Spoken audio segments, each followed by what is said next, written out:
이제 시장을 흔들리게 한 악재가 모두 해소가 된 것인지 큰 그림의 주요 변수들 짚어보는 시간으로 마련을 했습니다. 오늘 이 시간은 유진투자증권 리서치센터의 허재환 상무 연결이 되어 있습니다. 안녕하십니까?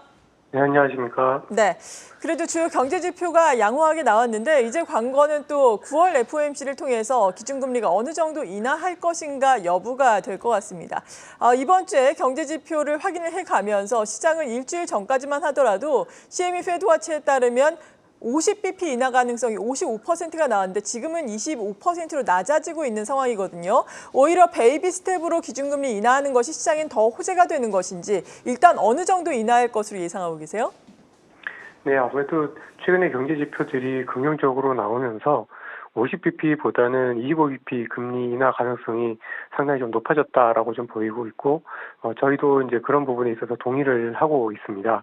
그래서 저희는 9월달, 10월달, 12월달 이렇게 한 25bp씩 연말까지 한 75bp 정도 금리를 인하하지 않을까 이렇게 예상을 좀 하고 있습니다. 네, 연말까지 75bp 미국에서는 기준금리 인하를 할 것이다라고 전망을 해주셨습니다. 시장도 흔들림이 많이 완화가 됐습니다. 블랙 먼데이의 하락을 대부분 낙폭을 만회를 하고 있는 상황인데 투자 심리도 그만큼 회복이 되었다고 보시는지 어떻습니까?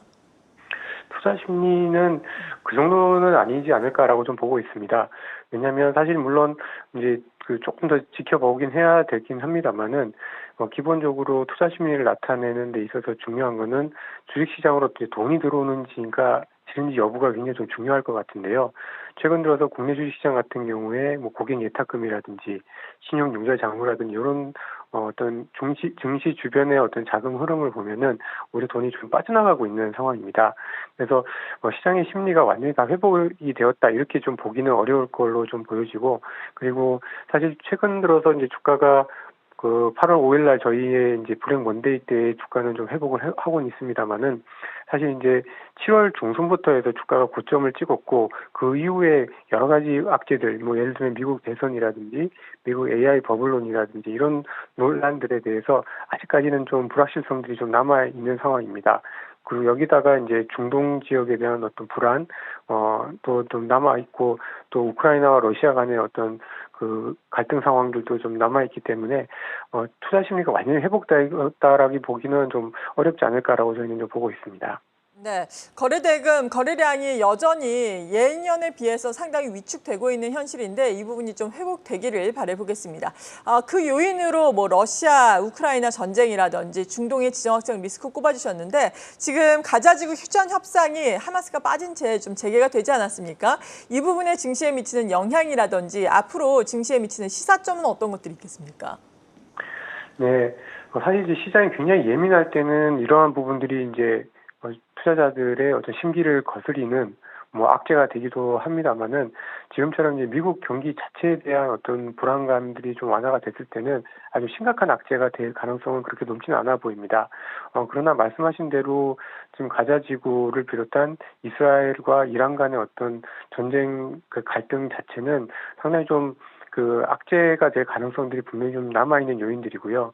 이게 지금은 이제 미국이 연착륙한다라고 하지만, 이런 갈등들이 증폭이 되어서, 국제 유가가 큰 폭으로 상승했을 경우에는 사실은 연착륙에서 또 급격히 경착륙에 대한 우려들로, 좀 변할 수가 있기 때문에 이 부분에 대해서는 여전히 좀 저희가 조심을 해야 되지 않을까라고 좀 보고 있습니다.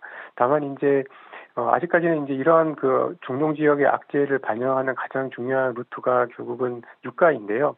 유가 같은 경우에 최근 들어서 약간 좀 반등하긴 했습니다만은 여전히 WTI 기준으로 70불대, 80불대에서 머물러 있는 상황이라서 아직까지는 중동 지역에 있어서의 갈등 양상을 금융시장이 아직 적극적으로는 반영하고 있지는 않기 때문에 투자자들이 그래도 이 부분에 대해서 좀 관심을 갖되 아주 심각한 악재로 생각하고 뭔가 액션을 하기에는 아직까지는 좀 이르지 않나라고 좀 보고 있습니다. 네. 그리고 오늘 시장의 주도주 역할을 했었던 반도체가 좀 귀환을 하는 양상입니다. 삼성전자, SK하이닉스를 필두로 해서 반도체 소부장주들도 일제히 오름세, 최근에 엔비디아도 주가를 많이 회복했는데 엔비디아 같은 경우에는 오는 28일에 또 실적 발표 앞두고 있지 않습니까? 좀 기대감이 있는 상황입니까? 반도체에 대한 투자 의견은 어떻습니까? 네. 사실 굉장히 좀 지금 시장에서 좀 관심을 가져볼 만한 게 역시 이제 반도체인 것 같습니다. 사실 이제 필라델피아 반도체 지수나 엔비디아 주가는 굉장히 좀 빠르게 반등을 하면서 좀 시장의 어떤 불안감들이 좀 지워져가는 우려들이 좀 잠잠해지고 있는 그런 상황인데요.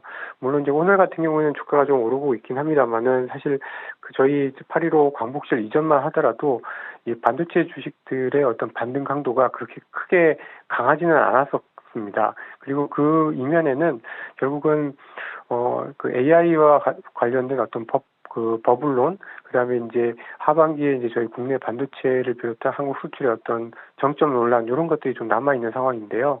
아무래도 다음 주에 이제 엔비디아 실적은 긍정적으로 발표가 될 것 같긴 합니다. 이제 엔비디아 같은 경우에 이제 독점적인 기업이고, 특히 이제 미국의 테크 기업들이 데이터 센터를 통한 이 AI 인프라 쪽에 돈을 많이 투자를 하고 있는 상황이기 때문에 실적이 예상했던 것보다 나쁘게 나올 가능성이 굉장히 좀 적어서 실적은 좀 긍정적으로 나올 가능성이 높은데, 아무래도 이제 모기업, 그러니까 이제 투자를 실제로 하고 있는 미국 빅테크 기업들의 실적 증가율이 예전에 비해서 좀 떨어지고 있다라는 점이 투자자들한테는 계속해서 좀 걸림돌이 되거나 아니면 주가가 좀 반등을 하더라도 반등에 있어서 어느 정도 일정 부분 한계에 도달할 수 있는 요인으로 좀 작용할 가능성들이 좀 크다라고 좀 보고 있어서 이 반도체주에 대해서는 이 반등을 하는 것은 긍정적이나 이전 고점을 뚫고 갈 정도의 어떤 강세 흐름이 될지는 여전히 좀 불확실하다라고 좀 보고 있습니다. 네, 일단은 반도체 지켜봐야 한다라고 말씀해 주셨습니다. 엔비디아 5월부터 7월까지의 실적을 또 28일에 발표를 한다고 하니까 그 부분은 좀 시장의 변곡점이 될 수 있을지 기다려보도록 하겠습니다. 그리고 오늘 코스닥 시장 내에서는 엔캠이 상당히 큰 폭으로 올라오고 있거든요. 이 시각 현재 13%의 급등, 2분기에 드디어 실적 측면에서 턴어라운드에 성공을 했다라는 소식이 전해지고 있는데 주가 측면에서도 2차 전지주가 좀 바닥을 찍고 올라갈 수 있다고 보시는지 궁금하거든요.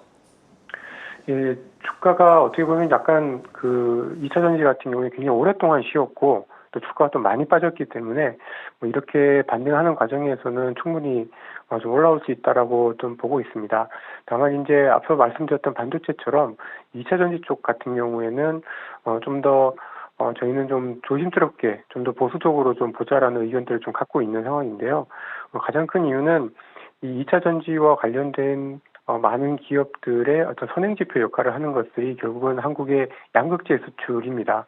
근데 이제 양극재 수출 지표가 지금 계속해서 좀 꺾이고 있고, 계속해서 지금 전년 대비로는 마이너스를 기록을 좀 하고 있기 때문에 아직까지 이제 업체별로는 조금씩 다를 수 있습니다만은 이 전방 산업의 어떤 업황의 개선 조짐은 굉장히 좀 미미하다라고 좀 볼 수 있을 것 같습니다. 그리고 여기에다가 이제 미국 대선 이슈들도 좀 남아있기 때문에 저희는 반등은 충분히 가능하고 반등을 할 만한 가격대인 건 맞습니다만은 이것이 어떤 지속성에 대해서는 아직 확신하기는 이르다라고 보고 있습니다. 네. 그리고 오늘 강하게 상승하고 있는 양대 시장에서 스타 종목이 오늘 된 종목군들은 화장품이라고 볼 수가 있겠습니다. 반면에 빙그레가 예상을 하회하는 실적을 발표를 하면서 빙그레를 필두로 한 일부 음식료주 같은 경우에는 오늘 비교적 큰 폭의 하락을 면치 못하고 있거든요. 앞으로 어떤 종목군에 관심을 가지는 게 필요하겠습니까?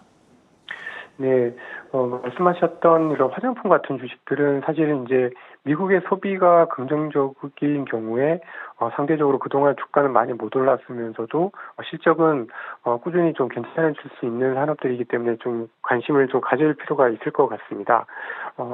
근데 이제 앞으로 이제 관심을 가져볼 만한 산업으로는 저희는 이제 제약 바이오, 그다음에 조선 업종, 그다음에 약간 아까 좀 오늘은 주가가 좀 빠지고 있습니다만 이제 필수 소비 업종들처럼 약간은 좀 방어적이고 실적에 대한 불확실성이 좀 적은 업종들을 좀 더 선호하는 입장인데요. 저희가 이제 그렇게 생각하는 이유는 기본적으로 이제 미국이 연착륙을 한다고 하더라도 경기 자체는 지금 둔화가 되고 있는 상황이기 때문에 이 경기가 둔화되고 있는 상황에서는 실적의 안정성, 실적의 어떤 변화나 실적의 가시성이 굉장히 좀 중요해질 걸로 좀 보여집니다. 따라서 이러한 상황에서는 굉장히 이제 경기 사이클을 많이 타는 산업들보다는 그렇지 않은 산업이 상대적으로 좀 괜찮지 않을까라고 좀 판단을 좀 하고 있기 때문에 앞서 말씀드렸던 업종들이 비교적 경기를 좀 덜 타는 업종이지 않을까라고 좀 판단을 좀 하고 있습니다. 네, 경기를 좀 덜 타는 업종을 오히려 주목을 해봐야 한다. 그러면서 실적이 나올 수 있는 업종군에 주목을 하자라고 투자 전략 측면에서 도움 말씀 주셨습니다. 이렇게 매크로 변수를 비롯한 전략 알아봤습니다. 유진투자증권 리서치센터의 허재환 상무였습니다. 감사합니다. 감사합니다. 계속해서 다양한 경제 이슈를 알고 싶다면 구독과 좋아요, 알림 설정 부탁드립니다. AI 캐스터 권미정이었습니다.